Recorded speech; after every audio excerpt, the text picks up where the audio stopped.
Well, greetings, NCTA. Congratulations on a 50th year anniversary meeting. And it's in a location that we had several meetings before in Tucson, one of my favorite places to have a meeting. And I have been associated with WCTA, NCTA personally for over 40 years. So I'm thinking there's probably some people in attendance that aren't even 40 years old. And so I thought it'd be a good idea to do some reflection on how WCTA came to be and some of the seminal events that have happened over the last 35, 40 years. And I want to thank Emily and John and Melinda for this opportunity to give you this reflection. Now, good associations arise from the need, and WCTA is no different. And certainly there was a need in coal transportation that changed drastically in the 70s and 80s, and then even in the 90s and now as it's declining somewhat. So there was an immediate need in 1973 and 74 because of the Powder River Basin development. And so that led to the development of the Western Coal Transportation Association. Primarily, the two major actors were Detroit Edison. They were taking coal through the Great Lakes, and they had the concept to develop the Midwest Regional Terminal in Superior, Wisconsin. And Amex, from my hometown of Indianapolis, headquartered, was one of the first to develop a mine in the Powder River Basin, the Bel Air mine. So I want to give a little bit of a timeline here going back, because this need that I talked about that arose was because of energy policy in the 70s and before, rail transportation policy going all the way back to 1887 and so and before, and geopolitical events. The 1970s were tumultuous, to say the least, both in inflation, and that inflation was even greater than what we had 2 years ago. When I moved, decided to get some sunshine on my shoulder and moved to Colorado from Detroit in 1982, which was following the great inflation of the late 70s, which was because of energy policy and energy geopolitical events, by the way. Mortgage rates were like 17%, hard to believe. But we had the great Arab or OPEC oil embargo of 1973. And so that just started making people think more about the Powder River Basin and where we're going to get coal. We also had another embargo in 1978, and Congress and the White House reacted. Jimmy Carter was president at the time, with the Public Utility Regulatory Policy Act of 1978. And what the government giveth, the government can taketh away. But what the government giveth at that time was a priority for coal, believe it or not, because two things we knew: we were running out of natural gas and we were running out of oil. And that's hard to believe today, but this is before the practice of fracking. We did have fracking, it did exist, but horizontal drilling really wasn't happening. And so people were running around in Colorado and Utah looking to press oil out of shale. The automobile industry didn't know what the future was going to be. And so it was an interesting time. So all of the oil companies were concerned about the future as well. And so they started buying coal companies and coal properties. And the Powder River Basin became the same as with Sun Oil and Exxon, Standard Oil, not Standard Oil of Indiana, but which was going into Colorado and Pennsylvania. And that changed the dynamics of the coal production. And two railroads were Burlington Northern had already done some merging, and it was ready to come in from the north, and the Chicago Northwestern, or CNW, was going to come in from the south. And this was one of the first, and well, great decisions I think the ICC made, and they decided, well, wait a minute, you're both not going to go in there. We're going to have a joint line and operate that line. That was not happy news for the BM, but it was a request of the CNW. And so that's the reason and the genesis of the joint line that we have today. And WCTA has been greatly involved in that. And I think in terms of the scheduling, the slotting, and things that came about in the 1990s through the WCTA coordination. I don't want to take full credit for that, but I think we were a forum that made it possible. It saw tremendous growth, and that growth was somewhat organized. I mean, it was amazing to go from 40, 50 trains a day or less up to almost 60, 70 trains a day within the basin. And the railroad certainly did their job with double tracking, triple tracking, and even quadrupling in some areas. Now, WCTA was founded and recognized all modes of transportation of coal. And we were interested in ports and water transportation. And some of you may remember we actually shipped Powder River Basin coal in the early 90s to Spain via Mississippi River and New Orleans port. But the big changes and the big need was in the rail side of transportation. Indeed, the railroads were looking at much bankruptcy and mergers all through the 60s and the 70s. And they were coming to the utilities, said, we'll haul your coal. And you know, the Powder River Basin is certainly different than a 200-mile or 100-mile haul. And with a lot of utilities located on the river in the east. But in the west, suddenly we were looking at 500,000-mile hauls that we'd never seen before. And people were coming up with new terms like unit trains. What is a unit train? And they were going to utilities, says, well, it's a good deal.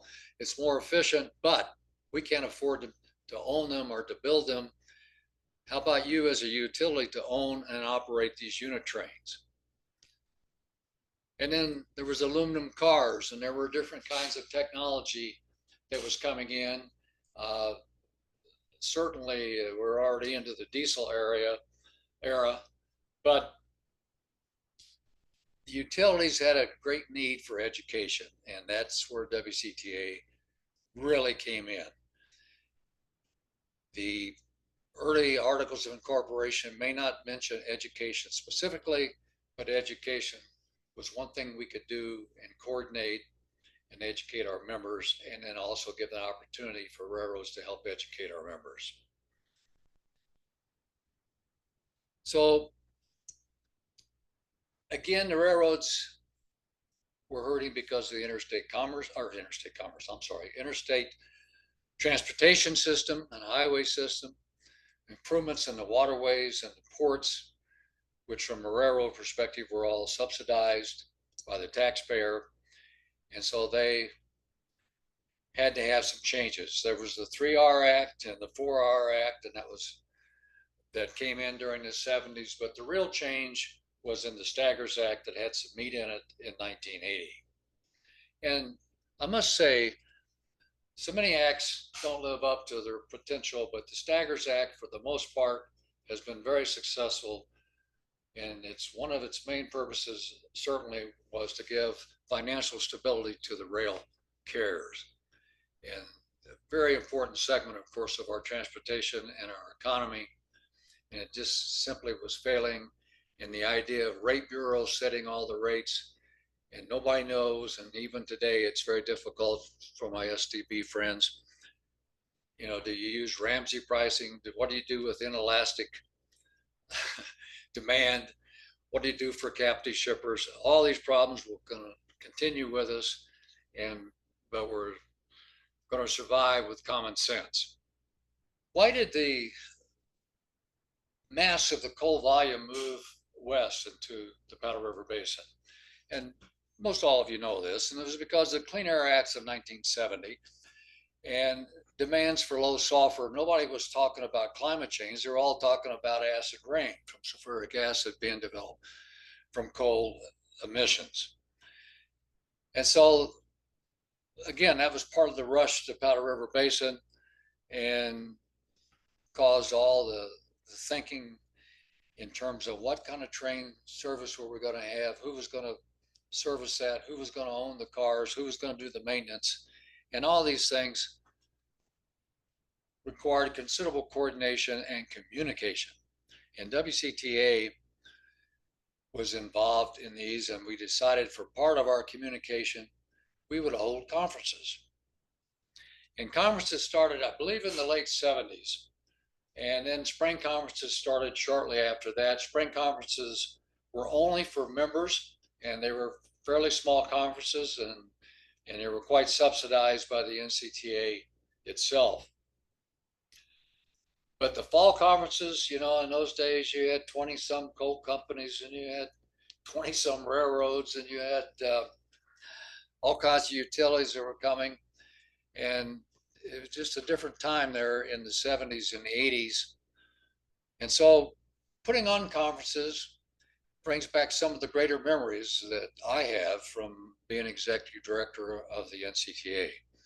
They're certainly not always easy, but most of them were quite memorable. You know, we went to the Broadmoor in the 2000s, someplace along the line there, for a spring meeting, and I had almost 300 attendees. And who can forget some of those, the golf tournaments that we had.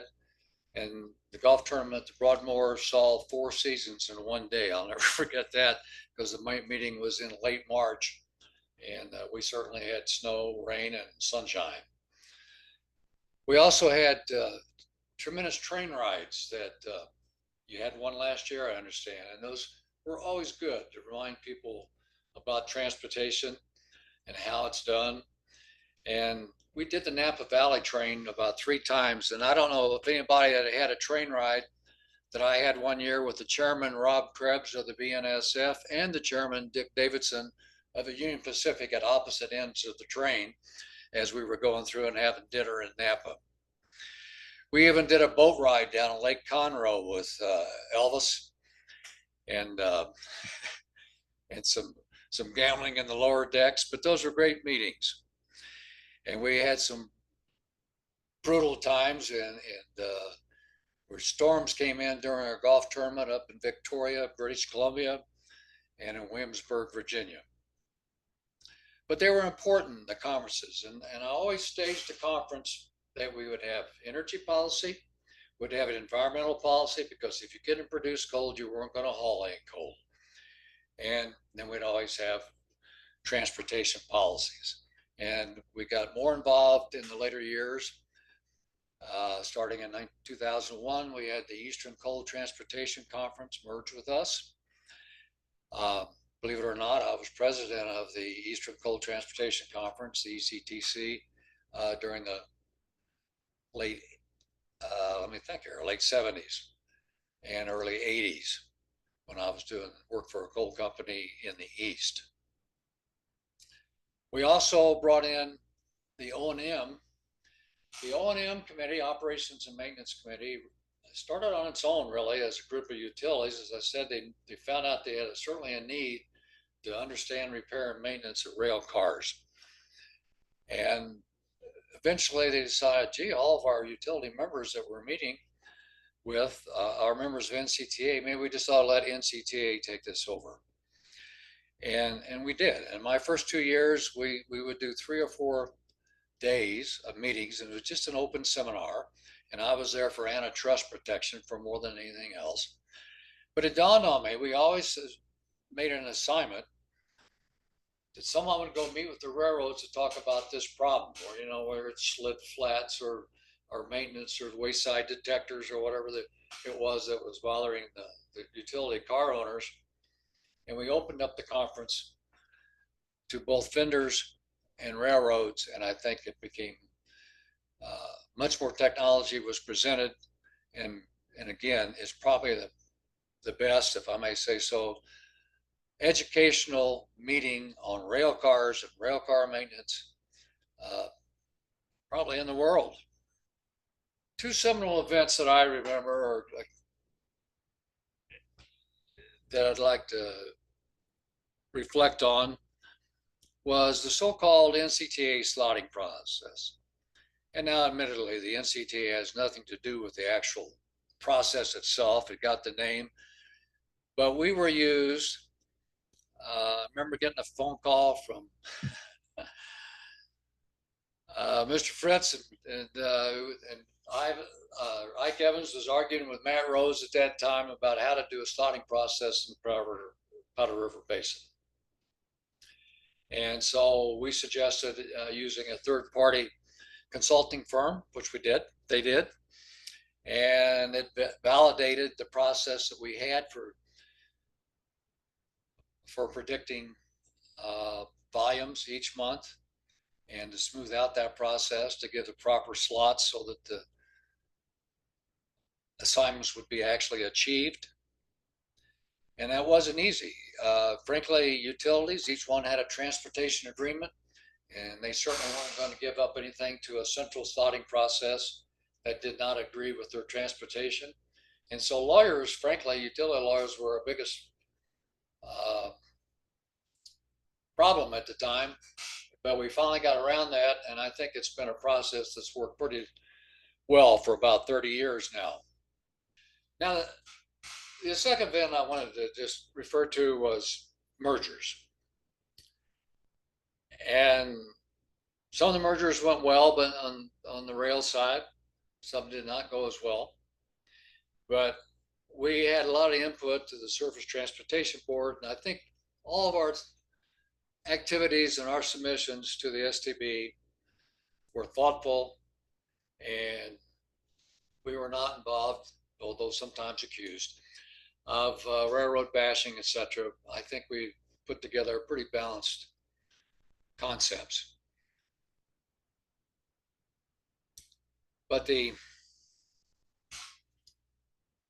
merger, of course, the UPSB merger did not go very well and very quickly.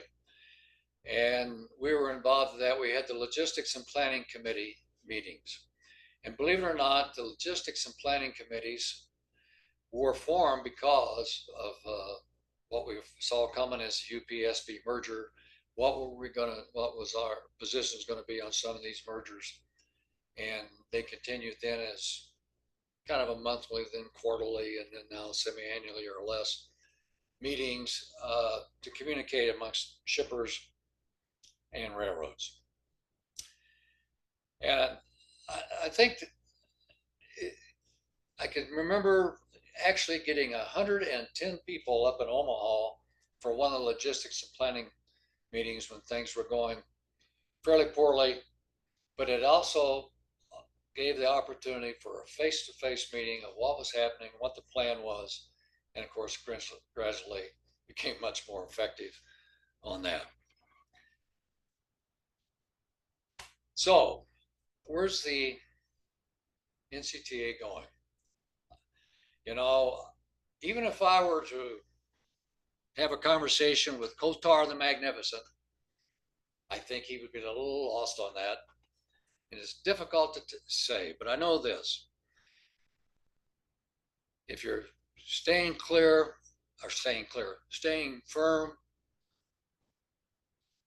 on common sense, working on operations that WCTA and NCTA have always been good at, not staying out of some of the more petty arguments that can come along, there still will be a future for coal transportation. Have a good meeting, and thank you very much. So, this being the 50th anniversary, I wanted to ask you, so do you have any favorite memories that you want to share?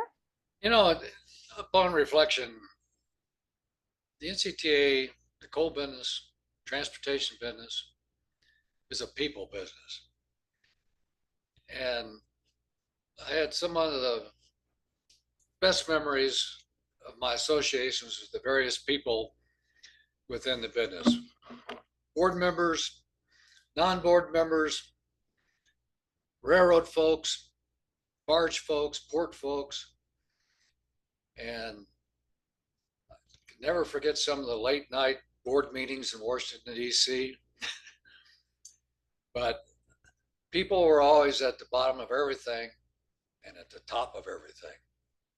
Do you have any other anything else you want to share? Any other Well, things? I didn't mention the scholarship program and the internship program. It's always good to work with young folks. Sometimes we get a little bit isolated from the younger generation and see what some of their aspirations are, their talents. But I really enjoyed going to the scholarship meetings, talking to young engineers and telling them that yes, I had to study vacuum tubes and they have more computer power in their watch than I had in a full room of programs with tape decks. So, but no, that's a good thing, and I understand it's still continuing, and I think that's just great. Absolutely. We're going to be announcing 4 new scholarship winners at this conference. So, well, thank you so much for taking the time to celebrate with us. And thank you for your leadership for all those many years. Well, thank you, and Lord willing, I'll try to make one of the meetings next time.